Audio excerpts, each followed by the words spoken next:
Hi, this is Erica from Flourish Forum, and today we're going to work on flourishing. Hooray! We're going to learn 3 letters, P, D, and G. But learning these flourishes with those 3 letters will allow you to flourish just about any letter in the alphabet. So I'm going to start with our traditional letters, which do not have any flourish. Pretty straightforward. P, D,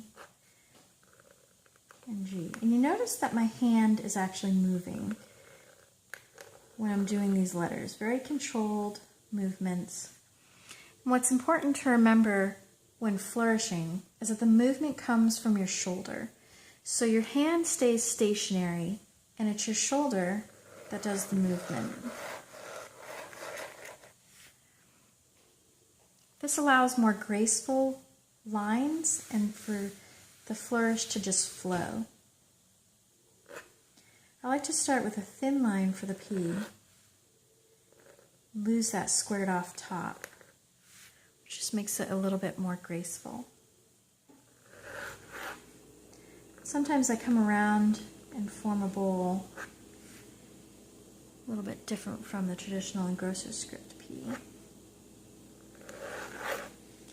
How big your flourish is will depend on what letters you have before and after it, and the spacing that you have above and below with other letters. Sometimes people like to do the beginning of the ascender and the descender and not put in the flourish until after all of their words are done and then go back in and add it. I like to do my flourishing as I go.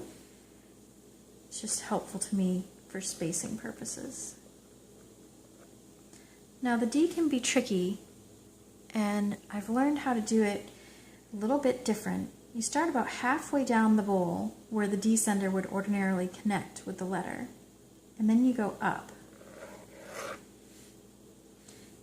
And then you come in below where they cross and start with a thin and then move into that thick descender.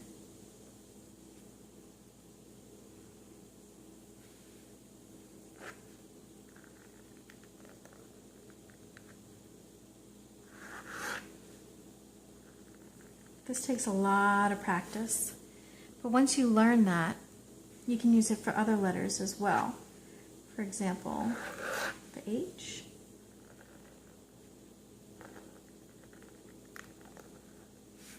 Is done pretty much the same way.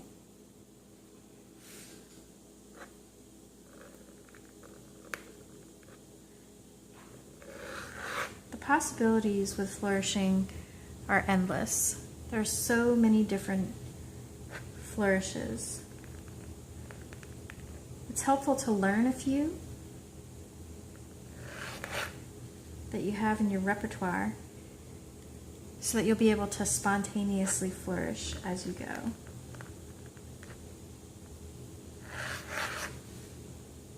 It's fun too to practice and make up new flourishes.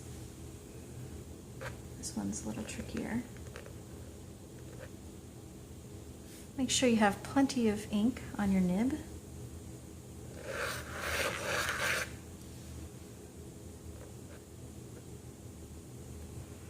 And there you have it. I hope you've enjoyed learning how to do these flourishes. If you have any questions, you can find me on the forum. Thanks for watching. Bye.